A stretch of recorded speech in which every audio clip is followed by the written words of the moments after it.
안녕하셨어요. 김명선 목사입니다.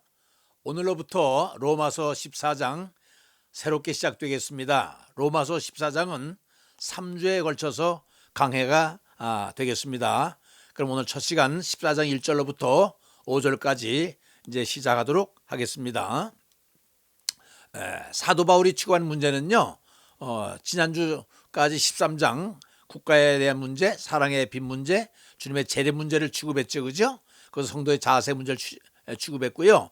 오늘 14장에는 이제 교회 내에서 발생되는 문제가 다루어지겠습니다. 그래서 3주에 걸쳐서 교회 내의 문제, 그 다음에 다음 주에는 판단 문제, 그 다음 주에는 조심할 것들, 이렇게 해서 3주에 걸쳐서 14장을 다루게 되겠습니다. 그럼 오늘 첫 시간에는 교회 내의 문제가 되겠습니다. 말씀드렸듯이 14장에서 취급된 문제는요, 1절로부터 23절까지인데 세 가지 주제로 되어 있습니다. 교회에 문제 발생이 됐다 하는 것이 1절에서 5절까지고요. 판단하지 말라. 이건 다음 주에 취급하게 되겠어요. 그 조심해야 될 건 그 다음 주에 이렇게 해서 3주에 걸쳐서 14장은 다루게 되겠습니다. 자, 오늘 본문 말씀은 이렇게 진행이 됩니다. 믿음이 약한 자를 너희가 받되 그의 의견을 비판하지 말라.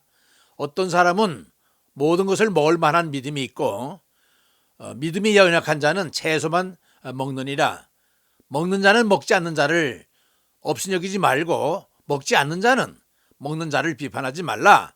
이는 하나님이 그를 받으셨습니다. 이 먹는 문제, 음식 문제를 처음에 다루게 돼요. 그 다음에는 남의 하인을 비판하는 너희는 누구냐? 그가 서 있는 것이냐 넘어지는 것이 자기 주인에게 있음에 그가 세움을 받으리니 이는 그를 세우는 권능이 주께 있습니다. 이 하인 문제를 두 번째 다루게 되겠고요. 어떤 사람은 이 날을 저 날보다 낮게 여기고 어떤 사람은 모든 날을 같게 여기나니 각각 자기 마음대로 확정할지니라. 이 날짜의 문제, 다시 말해 안식일이냐 주일이냐 이런 날짜 문제를 세 번째로 취급하게 되겠습니다. 그래서 오늘 강의 내용은요, 1절에서 5절까지 먹는 문제, 그 다음에 하인 문제, 날짜 문제, 이 세 개를 오늘 취급하는 주제가 되겠습니다. 근데 잠깐 여기 시작하기 전에 여러분 로마 교회 상황을 좀 알고 넘어가는 게 좋을 것 같아요. 지금 사도 바울이 편지를 로마 교인들에게 쓰고 있죠. 이 로마 교회에 편지를 쓰는 곳은 지금 고린도에서 쓰고 있어요. 바울이 3차 전도 여행 때는 57년에서 58년경인데 바울은 언젠가 로마에 가서 복음 전하기를 소원하고 있죠. 그러나 한 번도 가본 적이 없어요. 그래서 지금 고린도에서 로마 교회를 향해서 말씀을 전하고 있는 겁니다.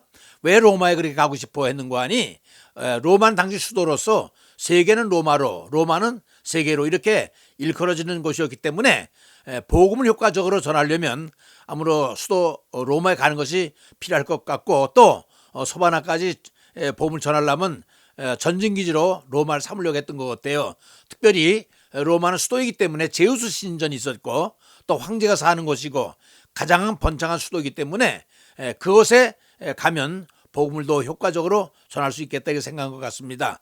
그러니까 이 사도 바울이 로마에 가 보기도 전에 벌써 로마에는 크리스찬들이 있었던 거예요. 그러니까 로마 교회를 향해서 지금 편지를 쓰고 있는 거겠죠, 그렇죠? 그것 교회 형편을 바로 어떻게 알았을까? 가보지도 않았는데 아마 서신이나 아마 왕래하는 사람을 통해서 듣지 않았겠나. 너무나도 로마 교회에 대해서 잘 알고 있어서 로마 교회에서 발생한 문제들을 가지고 오늘도 권면하는 것이 오늘 내용이 되겠습니다. 그래서 바울은 로마에 가까운 고린도에서 지금 소식을 듣고선 거기서 지금 로마 사람들에게 편지를 쓰고 있는 거예요. 그래서 로마 교회도 똑같은 이런 좀 교회 내 문제가 발생이 됐어요. 로마 고린도 교회에서도.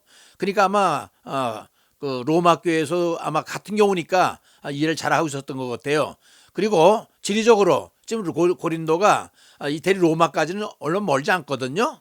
또 정치적인 것이 수도이고 또 사회적으로 굉장히 그 높은 곳에 있기 때문에 복음적인 요소들을 이러한 시츄에이션, 다시 말하면 그 상황들을 잘 기억함이 오늘 본문 내용을 이용하는데 굉장히 아마 도움이 될 것 같습니다.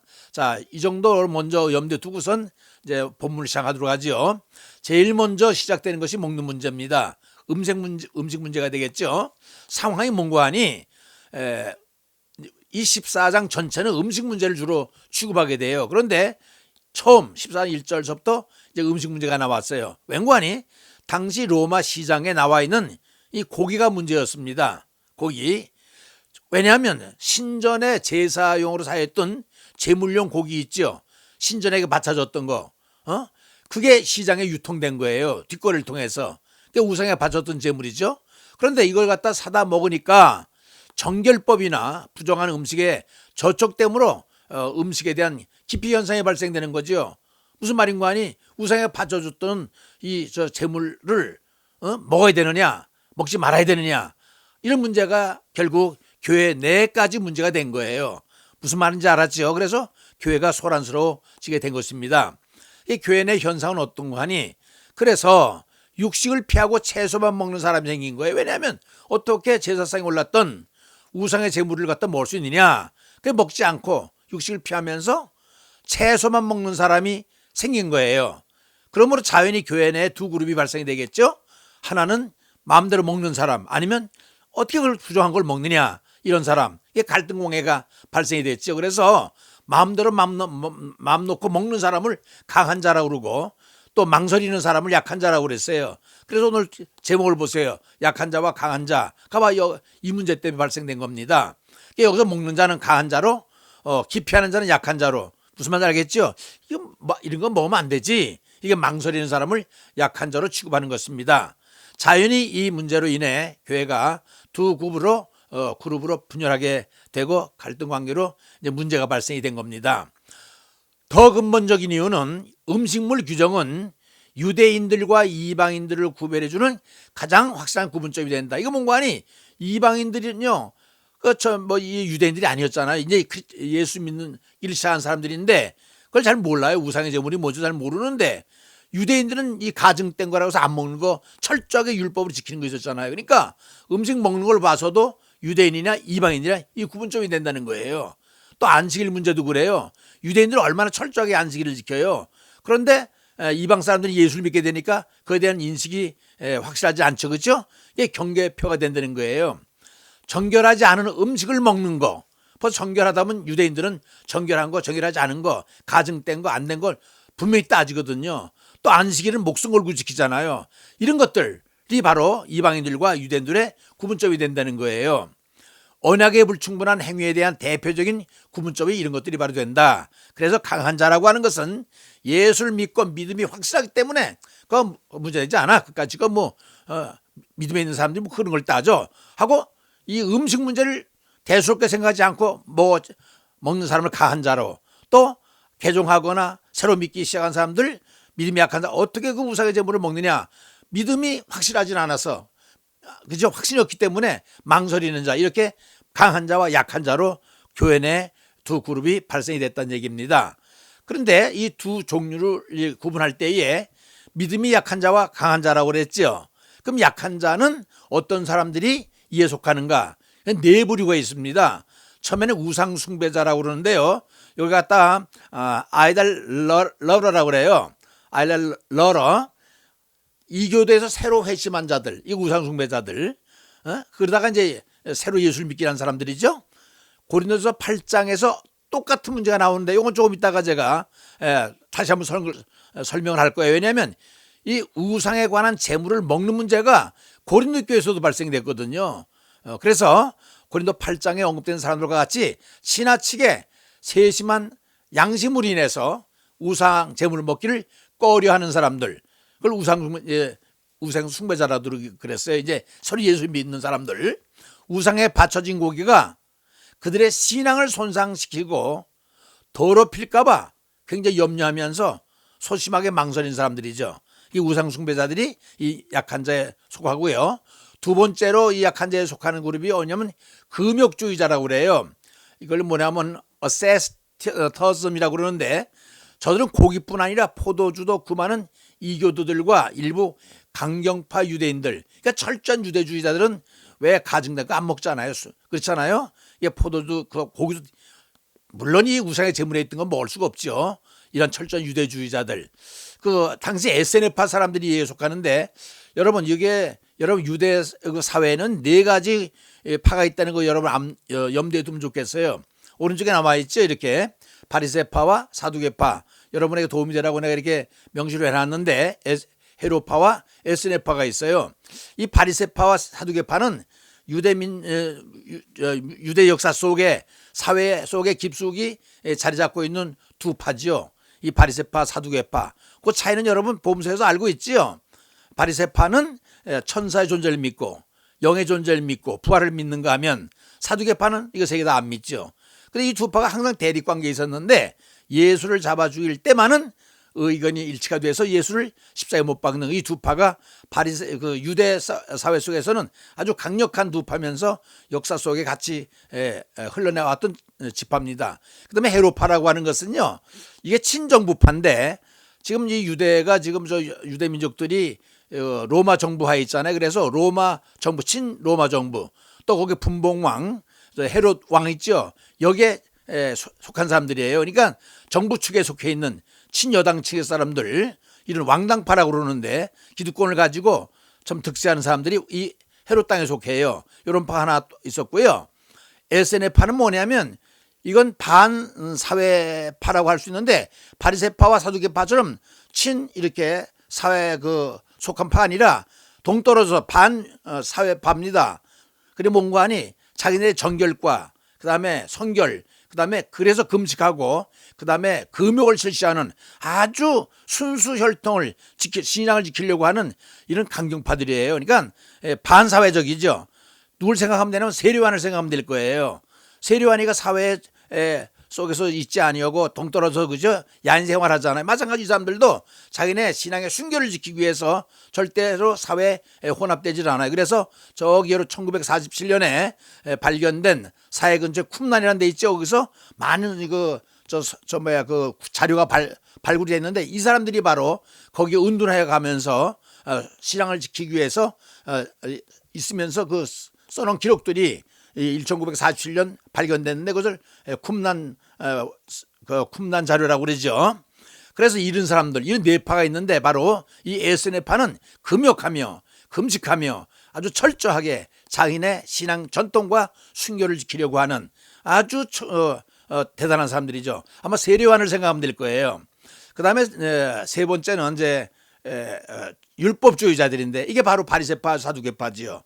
율법 준수와 절제를 절대시하는 정통 유대주의자들, 특히 바리새파 사두개파의 사람들이죠. 특히 이들은 할례를 주장하는 돌아온 유대인들이다. 이게 무슨 말인가니 유대교를 믿다가 예수를 믿게 된 사람들. 그 당시에 기독교는 신흥 종교였거든요. 그러니까 유대교에서 항상 이렇게 눈을 부릅뜨고 지켜보고 있는 거예요. 그런데 여러분도 알다시피 유대교회가 유대교 알죠? 유대교가 지향하는 아주 뭐랄까요? 정통 교리가 4개가 있어요. 이 유대교를 바치고 있는 것은 크게 2개예요. 하나는 성전 신앙입니다. 성전에서 제사를 지내고 절기를 지키잖아요. 그래서 유대인들은요, 이 성전을 떠나서는 생존을 못한다고 생각해요. 또 하나는 율법 신앙입니다. 모세에게 받은 거 있죠. 그 율법 신앙과 성전 신앙이 양대 산맥을 이루고 있어요. 유대교를 지탱하고 있는. 그리고 또 하나는 뭐냐, 안식일과 할례, 철저히 받은 이 4가지 요소가 유대교를 지탱해내온 실질적인 내용입니다. 제일 중요한 거는 아까 말씀드렸지만 성전신앙과 율법신앙 이 2기둥이고 안식일과 할례도 거기에 석가래나 지붕처럼 아주 그 내용을 받쳐주는 중요한 요소들이 돼요. 여러분 꼭 4 요소를 알고 있으면 유대교를 이해하는데 마음이 많이 도움이 될 것입니다. 4번째는 어떤 사람들이냐면요, 그리스도인들이죠. 새로 믿은 사람들, 유대인 중에서 예수를 받아들인 사람들, 이들을 일컬어서 약한 자라고 하는 거예요. 아직까지 언급했던 4그룹들을 일반적으로 보수적인 유대인들이라고 생각하죠. 웬만하면 가정된 거 안 먹으려고 하는. 그러면 반면에 강한 자들은 누구냐? 이 강한 자들이라고 하는 것은요, 대체로 음식 문제에 대해서 자유롭게 생각하는 사람들이에요. 그럼 우상단지도 그 사람들이 만들어 놓은 거 아니야? 숨도 못 쉬고 말도 못하는 우상단지 사람이 만들어 놓고 음식들도 지들이 갖다 바치고선 그것도 먹네 마네 문제잖아. 야, 그런 건 문제 되지 않아. 이렇게 가볍게 자유롭게 생각하는 사람들. 바울이 말한 것처럼 하나님께서 주신 음식은 깨끗하다 하셨으니까 문제가 없다는 거예요. 먹든 말든 그 유효성을 성실히 믿는 사람들이다. 사도행전 10장 보면 여러분 그게 나오죠. 베드로가 옥상에서 기도할 때에 하늘에서 보재가 내려오잖아요. 뭘 먹으라고 그러잖아요. 가증된 거. 난 가증된 거 안 먹습니다 했더니 내가 하나님께서 정하다한 것을 왜 가증되게 하느냐. 그런 얘기가 나오지요. 하나님이 깨끗하다 한 걸 네가 왜 속하다고 얘기하냐 이 얘기입니다. 그러니까 그런 문제는요. 뭐 우상에 갇혔느냐 안 받쳐졌느냐 문제가 안 된다는 거예요. 그 대부분이 진보 성향이 강한 사람들이 바로 믿음이 강한 자에 속한다. 무슨 말인지 알았죠? 아까 네 그룹에 속하지 않으면서 그룹이 아니라 이것은 그 우상의 문제와 그 우상의 재물을 먹는 것을 어떻게 생각하냐 했을 때에 그건 하나님이 지은 건 이제 나옵니다마는 문제없게 가볍게 처리하면 자유롭게 생각하는 진보 성향을 가진 사람들이다. 이렇게 생각하면 되겠습니다. 근데 이 진보 성향을 가진 사람들이 말하는 세 가지가 있어요. 어떤 말씀이 있을 거 아니에요. 그렇잖아요. 이 바로 이런 것입니다. 하나님께서 깨끗하다 하신 것을 내가 속되지 하지 말라. 아까 말했잖아요. 사도행전 10장에 베드로에게 하나님께서 말씀하신 것. 또 하나는 뭐냐면 무릇 시장에서 파는 것은 양심을 위하여 묻지 말고 먹어라. 이는 땅과 거기 충만한 것이 주의 것이라. 시장에 파는 것은 양심을 위해서 얽히지 말고 마음대로 먹어도 괜찮아. 감사함으로 먹으면 버릴 것이 없어. 뒤에 나오지요. 하나님께서 지으신 모든 것이 선함에 감사함으로 받으면 버릴 것이 없어. 이 세 말씀을 생각하면 여러분 뭐 우상의 재물 문제가 되지 않는다는 거. 왜냐? 하나님께서 깨끗하다고 했는데 또 신앙 양심을 위해서 시장에서 파는 건 먹어도 돼. 또 모든 것이 선한데 감사함으로 먹으면 버릴 것이 없는 거야. 이렇게 긍정적으로 생각하면서 그런 문제를 대수롭게 생각하지 아니하고 그렇죠?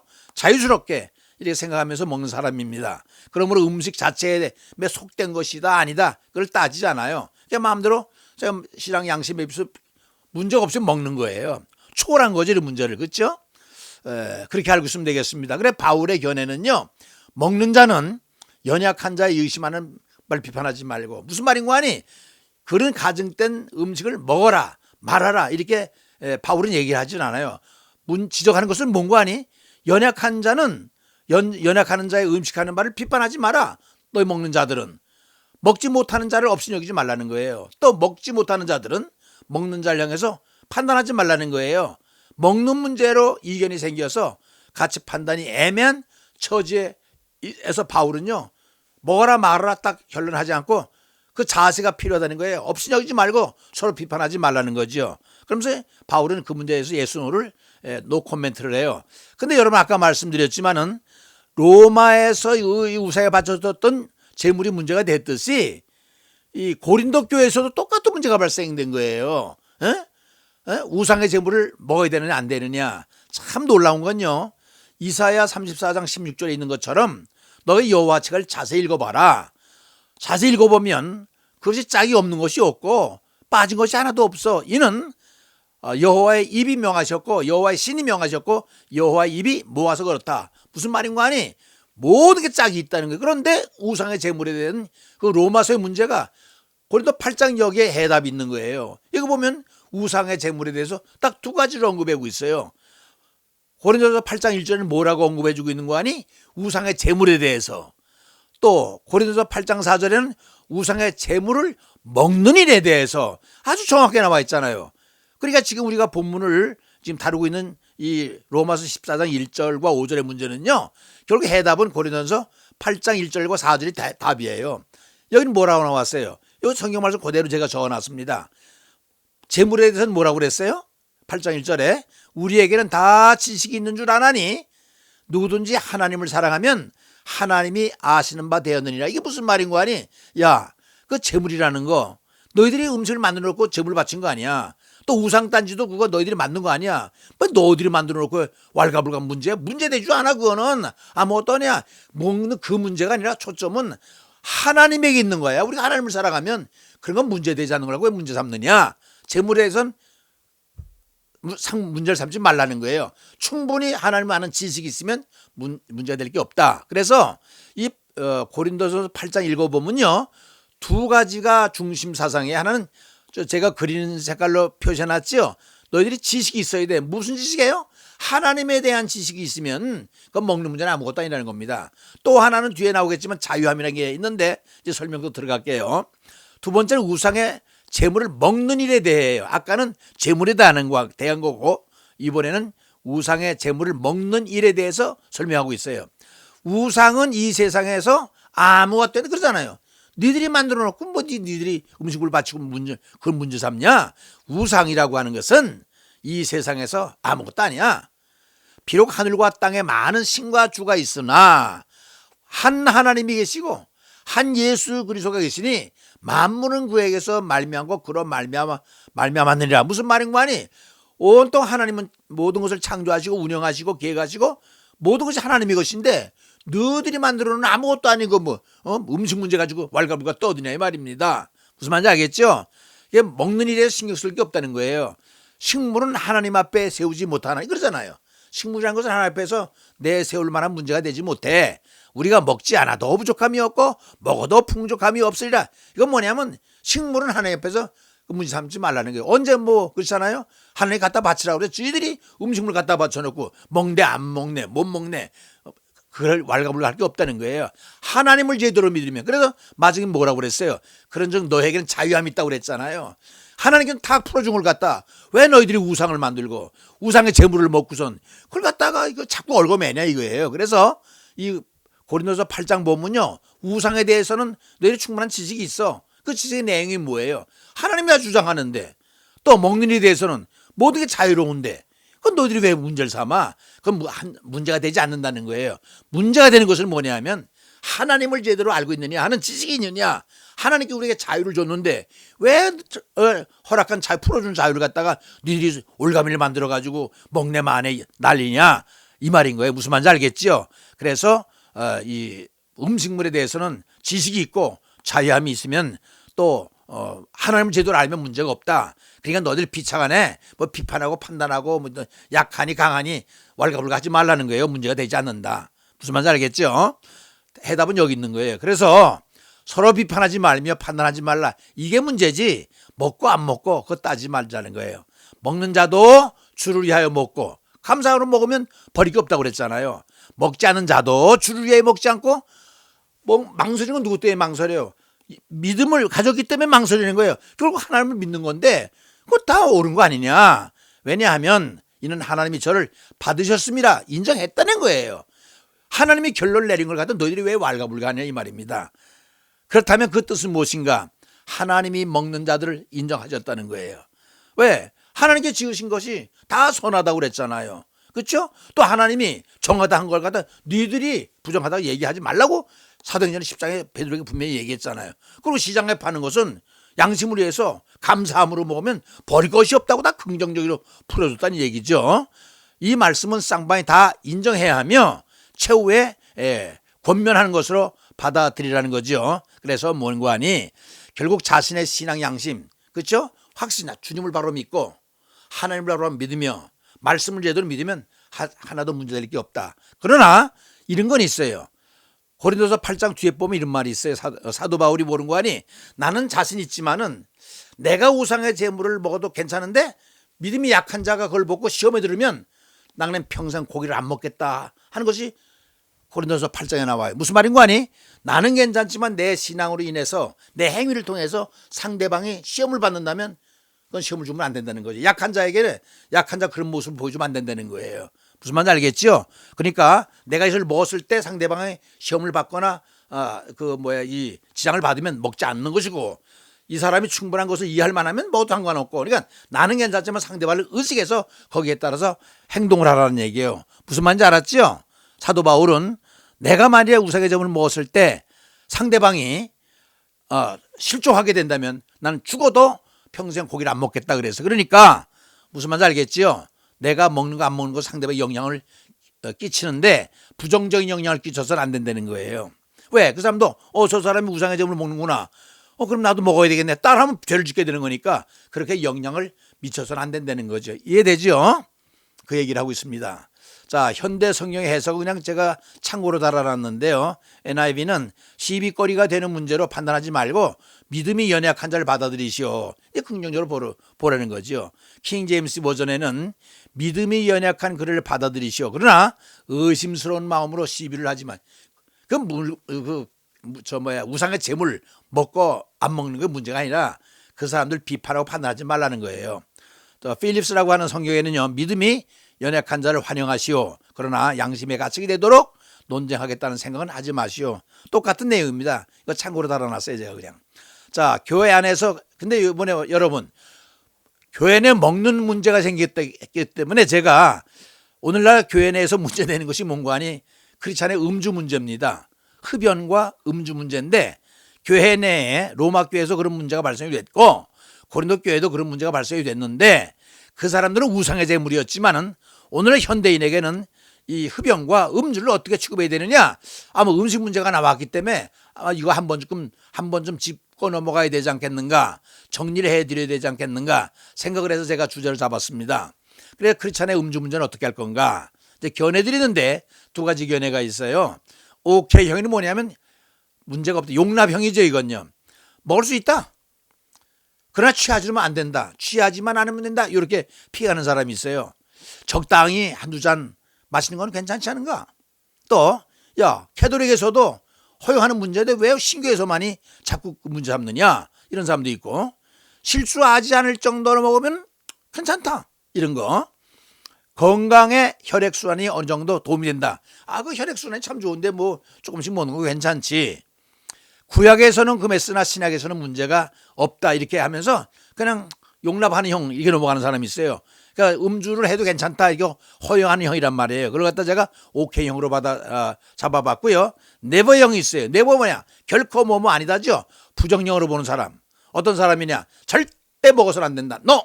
한마디로 끊는 거예요. 먹는 것이나 취하는, 사람들은 그러죠. 야, 먹어도 취하지 않을 정도면 돼, 이렇게 얘기하는 사람 있잖아요. 그래서 먹는 것이나 취하는 것은 동일한 것으로 절대 해서는 안 된다고 딱 선을 긋는 거죠. 성경이 금하는 것으로 음주와 흡연은 믿는 자로서는 신앙적 본이 안 된다. 이게 무슨 말인 거니? 저 사람 교회 다니는 사람인데 왜 담배를 피워? 저 사람 집사님 교회 열심히 다니는데 술을 먹어?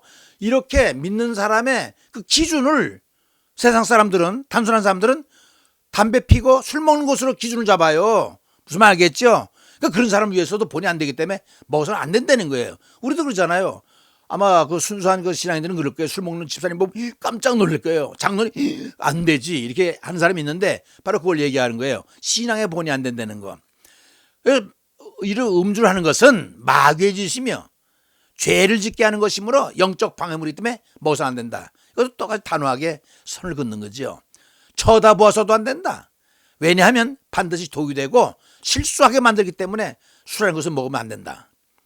이것은 구원의 문제에도 결정적인 영향을 미친다. 왜냐하면 일단 나중에 소개하겠습니다만은 성경에는요, 술 취하는 자는, 즐기는 자는 하늘나라 못 간다고 다 못을 박았어요. 그러니까 여러분 이걸 알아야 돼요.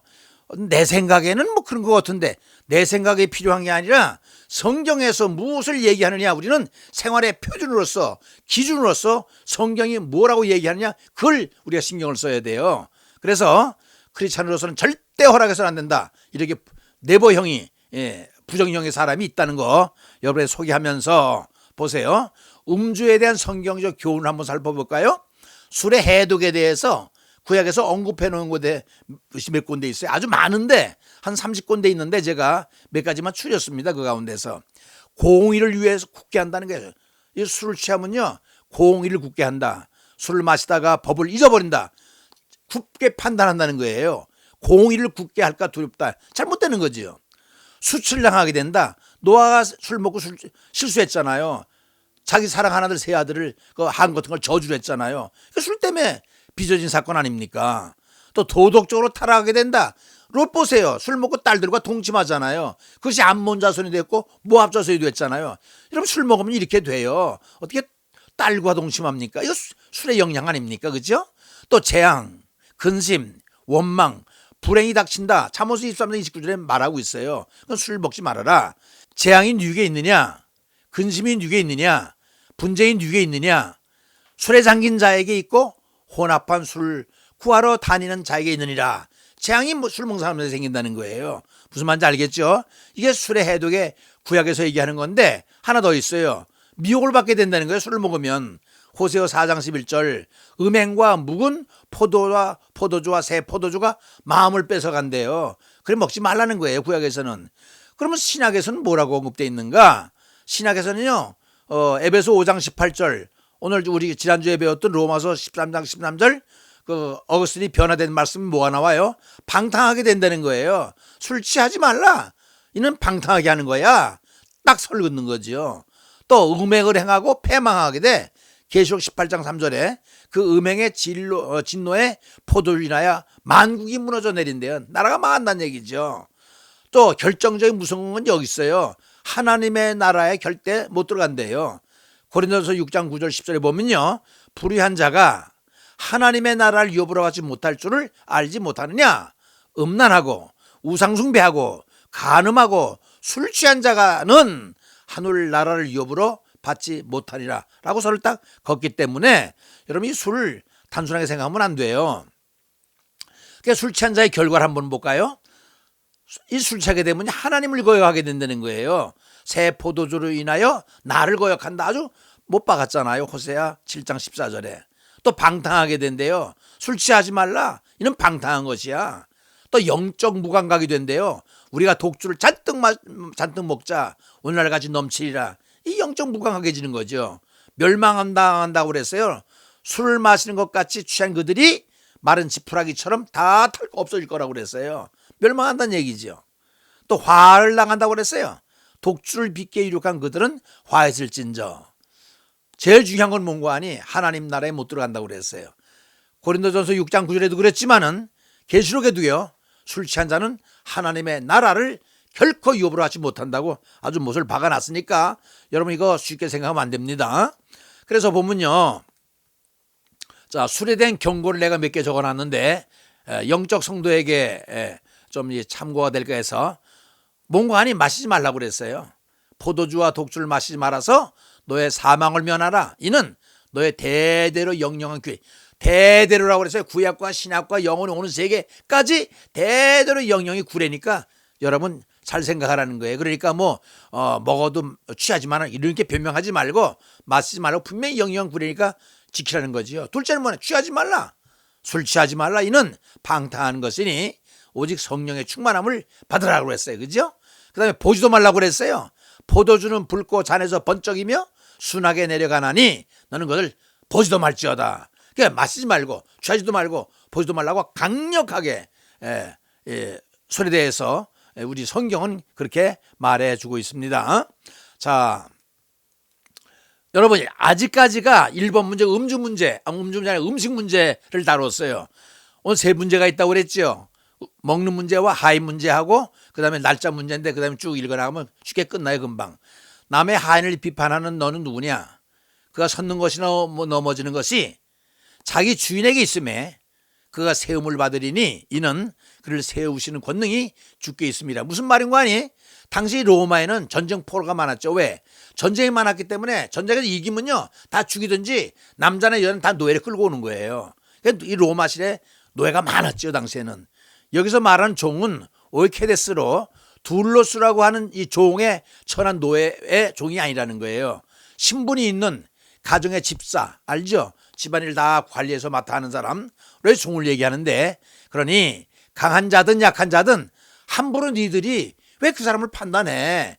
그 종들은 주인이 판단할 문제야. 그러니까 너희들이 함부로 교회 내에서 판단하지 말라는 거예요. 가만히 보면요. 교회라고 하는 곳은 다양한 사람들이 모였잖아요. 다이버시티한 사람들이 모였기 때문에 별 문제가 다 생겨요. 그러니까 아까 먹는 문제를 떠들더니 이번에 남의 종의 문제를 갖고 떠지니 그러니까 야, 종 문제 갖고 떠들지 마. 너희들이 떠들 문제가 아니라 그건 주인이 알아서 하는 거야. 왜 너희들이 왈가불고 해? 이 얘기입니다 이게. 그러니 그들이 세움을 받는다는 인정을 받는다는 뜻이요. 구원을 받는다. 이 성경 말씀 얘기하는 겁니다. 뜻이니 이렇쿵저렇쿵 너희는 상관할 바 아니라는 거예요. 왜냐하면 저희를 세우는 권리는 주인에게 있잖아. 이는 강한 자나 약한 자나 모두 질책을 하는 거지요. 남의 하인을 두고선 이렇쿵저렇쿵 판단하면 그 주인의 영역을 침해하는 월권 행위가 되는 거 아니냐. 그런 행동은 주인 앞에서 정당화 될 수가 없으니까 하인들의 행위에 대해서 절대 이러쿵저러쿵 판단하고 비판하고 이런 얘기하지 말라는 거예요. 자, 남의 하인에 대한 함부로 판단하고 멸시함은 주인이신 하나님의 권능과 은혜를 판단함과 같으니 함부로 판단하지 말라는 것이다. 결국 바울의 관점은 옳은 그름을 떠나서 시비의 기준과 목적은 하나님께 있음을 알고 그의 뜻을 따르지, 뭐 하나님 믿는 사람들이 교회 내에서 먹는 문제, 하인 문제, 왜 그 아무것도 문제 아닌 걸 따지냐, 이 얘기입니다. 자, 마지막에 이제 셋째 날짜 문제인데 이건 좀 중요해요. 날짜 문제는 뭐냐면 음식 문제, 하인 문제에 이어서 이제 마지막으로 날짜 문제가 또 교회 내에서 생겼는데, 유대인들에게는요 구약의 계율을 따라서 각종 날짜, 안식일 알죠 여러분? 일주일에 한 번 지키는 거, 절기 알죠? 유대인의 7대 절기 있는 거 알죠? 6월절이 좀 많잖아요. 이런 것도. 그 다음에 월삭이 뭐냐면 매달 첫날을 갖다 월삭이라고 그래요. 7월 1일, 8월 1일, 9월이 첫날. 어느 교회를 보니까 월삭 기도회를 갖더라고요. 첫날. 그러니까 새롭게 시작한다는 뜻이겠죠. 이렇게 각종 날짜가 있는데 종교적 차원에서 엄격히 지키고 있죠. 믿음과 동일시 엄격히 지키는, 특별히 유대 사람들은 그래요. 유대주의 근간은요 이 안식일 이거 철두철미하게 지켜요. 그런데 여기서 날짜 문제는 왜 생겼는 거 아니? 안식일이냐 주일이냐 이거 갈등 때문에 싸우는 거예요. 어떤 사람은요 예수 믿으면서 안식일과 주일의 차이를 아직도 모르더라고요. 안식일은 뭐고 주일은 뭔가, 이 문제가 벌써 그 당시에도 벌써 교회 내에서 발생이 됐던 거예요. 각자가 이날이 저날보다 낫다. 성경 말씀에 이날이 저날보다 뭐예요? 안식일을 주하는 사람은 안식일이 중요하다 그러고 주일을 믿는 사람은 주일이 중요하다니까 서로 이날이 저날보다 낫다고 서로 피차 주장하는 거예요. 이렇듯 각자 주장이 달라 분열이 발생이 됐고 그것은 공동체 질서와 목적을 파괴시키는 원인이 된다. 여러분, 이 교회 내에서 문제가 발생되면 곤란해요. 교회 내뿐만 아니라 교계도 그래요. 성령이 여러분 동방정교회라는 거 있죠. 왜 여러분 영화 보면 러시아 사람들 시커먼 모자 쓰고 시커먼 수염을 기고 시커먼 옷을 입은 사람을 동방정교 옥소독시 사람이라고 그래요. 서방교회는 캐도릭이라고 그러잖아요. 신부님들. 우리가 이제 그 캐도릭이라고 얘기하는 거. 원래 교회가 하나였어요. 근데 뭐 때문에 갈라졌느냐? 325년에 콘스탄티노플에서 종교회가 열렸는데 성령이 어디서 나오느냐? 이것 때문에 싸운 거예요. 성령은 오로지 하나님에게서만 나온다 이렇게 주장한 것이 이 서방에 있는 캐도릭 교회. 동방에 있는 사람 아니다. 하나님에게서도 나오고 예수님에게서 나온다. 이래가지고 왈가불 이 문제 때문에 결국 동방 오소독시와 서방 캐도릭이 갈라지는 근거가 된 거예요. 이게 무슨 말인 거 아니? 다시 말해 안식일과 주일 이 문제도 이 날짜 때문에 이렇게 싸우지 말라는 거예요. 왜 그러냐? 이제 설명이 돼요. 날짜의 의미를 보세요. 날짜를 지킨 다음에 진정한 의미는 나를 정확히 지킴으로 주를 위하여 중히 여기며 그 결과로 오로지 하나님께 향하기 위함에서다. 날짜 지키, 안식일과 주일을 지키는 건 굉장히 중요하죠. 왜? 우리가 하나님께 나가는 건 주일 예배는 안식일 때문에 그 예배를 통해서 만나는 거 아니에요? 그리고 신앙생활에서 이 의미는, 날짜 의미는 굉장히 중요한 거예요. 그런데 공동체 속에서 두 파가 생기게 문제예요. 주일파가 있고 안식일파가 있는 거예요. 이게 둘이가 대립이니까 신앙에 심각한 문제가 발생된 거죠. 유대인 신자들은 모세의 계명을 따라 안식일을 철저하게 드려야 된다. 예배는 이 안식일을 지켜야 된다. 그렇게 얘기하잖아요. 또 주일파 신자들은 아니다. 안식일은 지나간 거고 주일을 지켜야 된다. 왜? 주님의 날이니까 특별한 날로 예배를 드려야 된다. 이게 주일이 중요하다. 안식일이 중요하다. 감정 대립이 발생이 되는 거예요. 여러분 어떻게 생각하세요? 그래서 제가 여러분에게 도움을 주고자 안식일과 주일의 차를 이렇게 적어놨어요. 안식일이 뭐냐? 세버스라고 그러는데 십계명에 보면 안식일 거룩히 지키라고 딱 나오잖아요. 유대인들이 율법에 따라 지키는 토요일이 바로 안식일이죠. 제7째 날. 그날을 언젠가니 금요일 날 해질 무렵부터 해서 다음 토요일 날 해질 때까지 만 하루를 안식일이라고 그래요.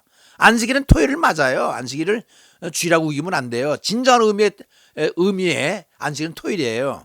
하나님께서 6일 동안 세상을 창조하고 7째 날 쉬신 날이 근거가 되는 거죠. 영원한 표징이라는 거예요. 안식일에는 모두가 쉬며 안식을 하죠. 일도 안 시켜요. 거래도 안 해요. 매매도 안 해요. 오락도 안 가져요. 오로지 예배하고 거룩히 지내는 날. 이게 철저하게 여러분 그 유대 이스라엘 가보세요. 벌써 금요일 오면요 공항이고 뭐고 다 폐쇄가 되고 그다음에 가게 다 문을 닫는다는 거예요. 이 철저하게 안식일을 지키는 거죠. 이게 안식일이에요. 세버스데이. 근데 주일은 뭐냐? 주일은 여러분 잘 기억하세요.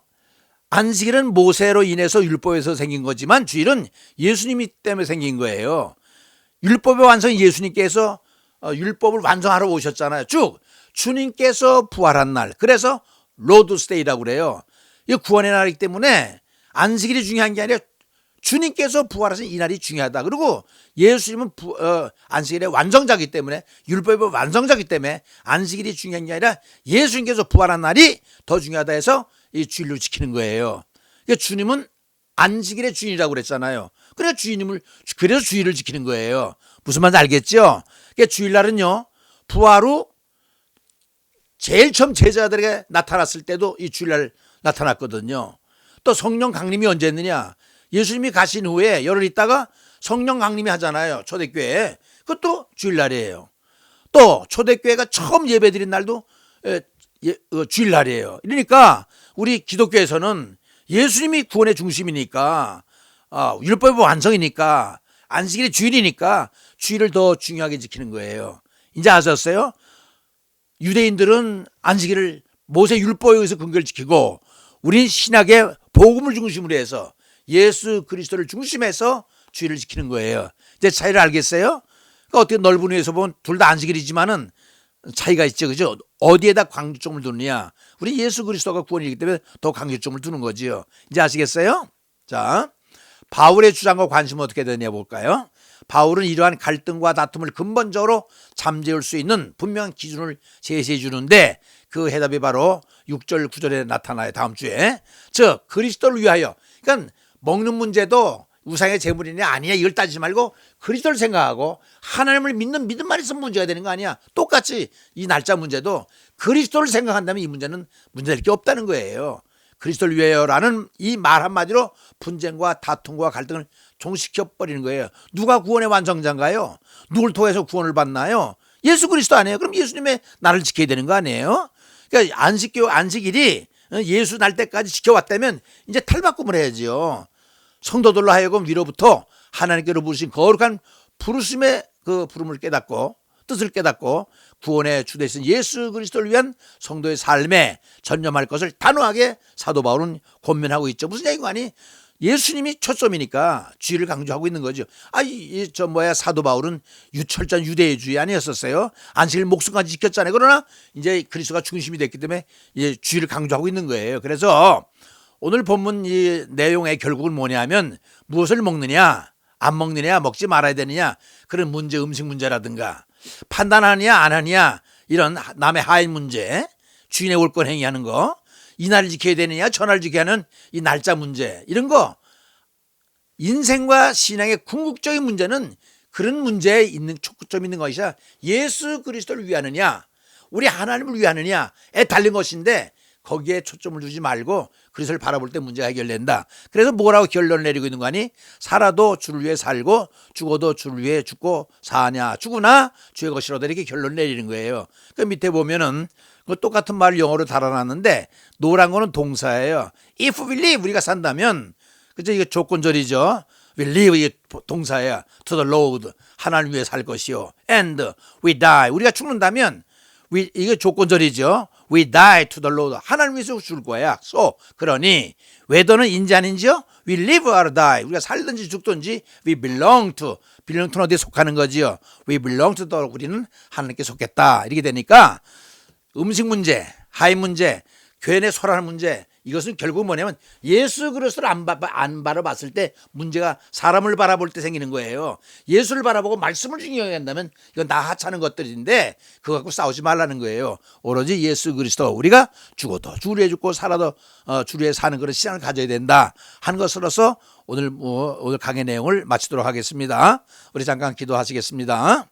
거룩하신 아버지 하나님 오늘 말씀 주신 대로 우리 살아가면서 주님을 이게 쳐다보지 아니하고 사람 문제를 쳐다볼 때에 무엇을 먹어야 되느냐 말아야 되느냐 이 사람이냐 옳은 사람이냐 잘못된 사람이냐 이 날을 지켜야 되느냐 전날 지켜야 되느냐 주님을 바라보지 못하고 세상을 바라볼 때, 사람을 바라볼 때에 이런 생각 저런 생각, 이런 판단 저런 판단, 이런 가치관 저런 가치관, 가지가지 문제점들이 다양한 사람들이 모여 사는 공동체 속에서 발생이 되는데, 결국 문제의 요점은 우리가 하나님을 제대로 바라보느냐, 예수를 바라보느냐, 제대로 바라보느냐, 구원의 예수를 바라보느냐 하는 문제가 달려있다고 생각이 됩니다.